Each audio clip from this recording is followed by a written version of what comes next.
est-ce que c'est mais bien sûr ñu ñëw toog ñu waxtaan ak ñoom kenn ku ci ne ñu wax lu suñu mbëbët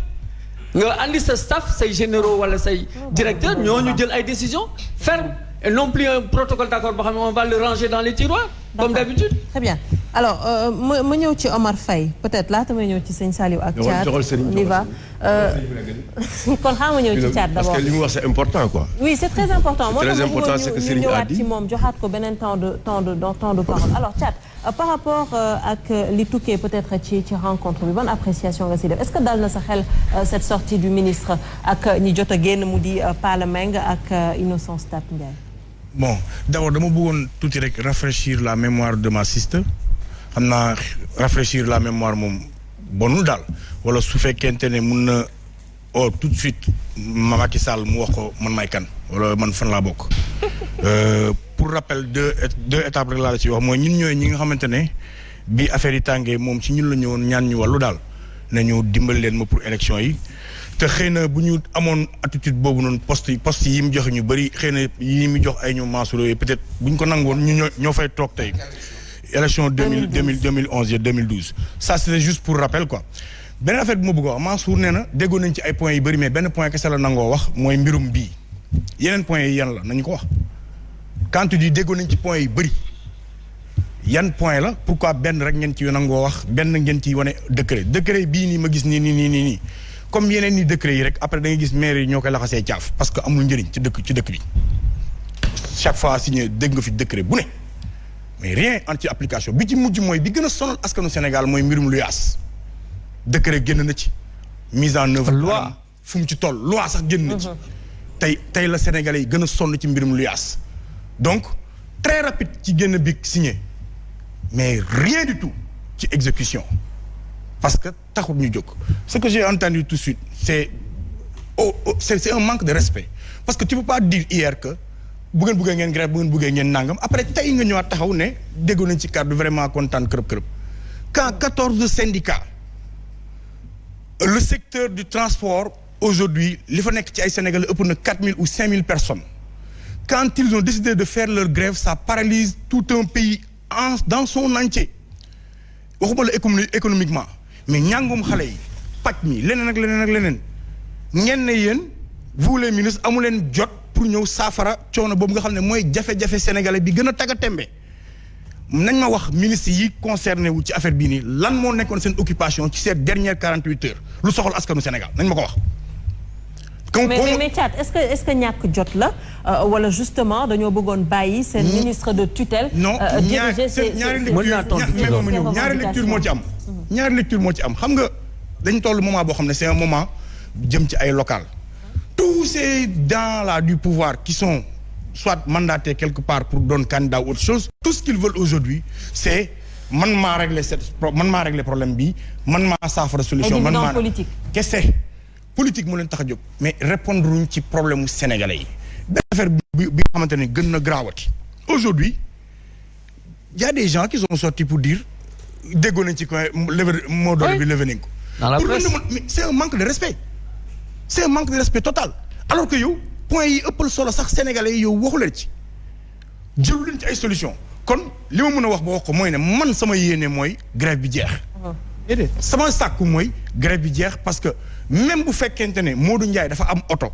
di nga romb nit bu ne la dimbali ma nga yóbbaale ma kon yow mi am oto sax yëg nga grève bi waxatuma laak ñi amul oto taxaw ci arrêt yi di xaar ku leen yóbbu kon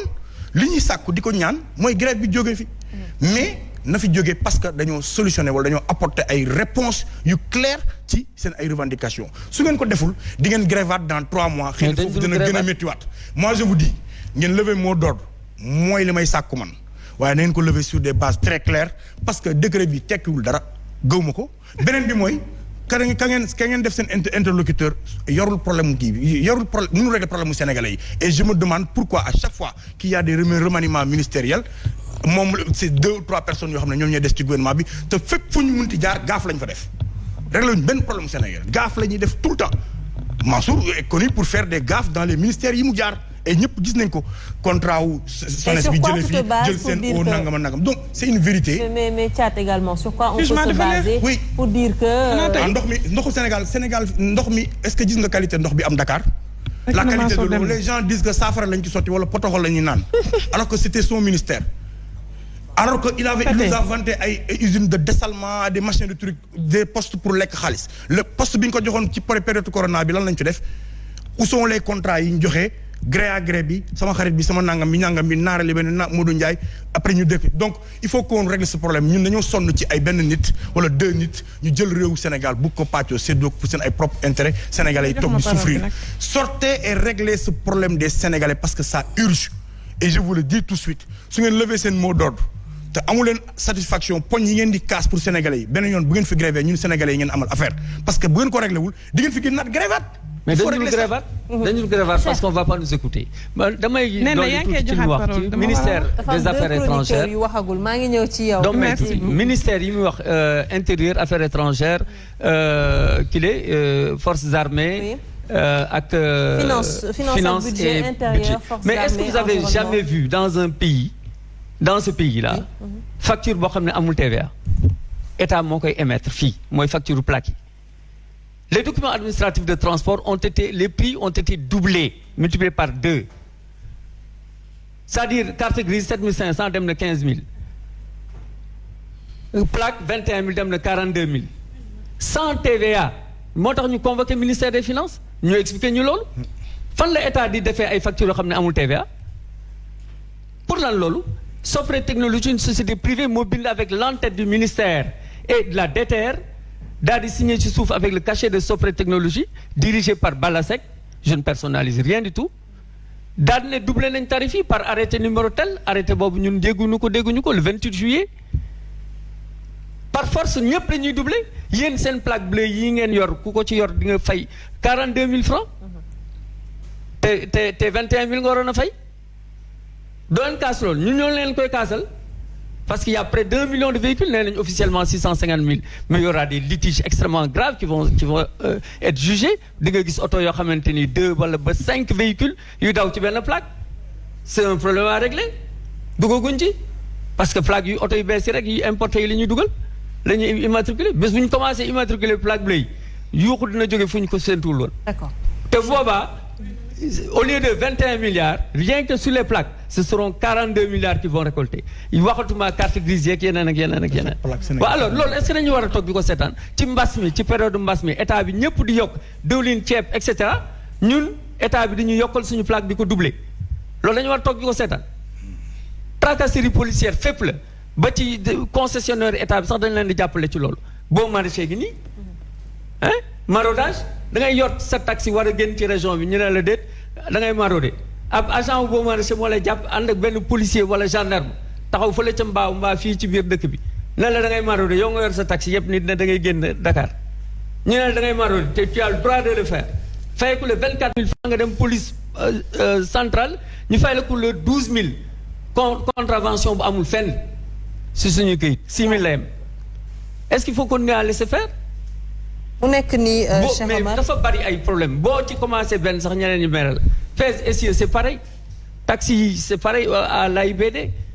hein injustice yu kenn xamul yu laas leen teg di bàyyi clando yi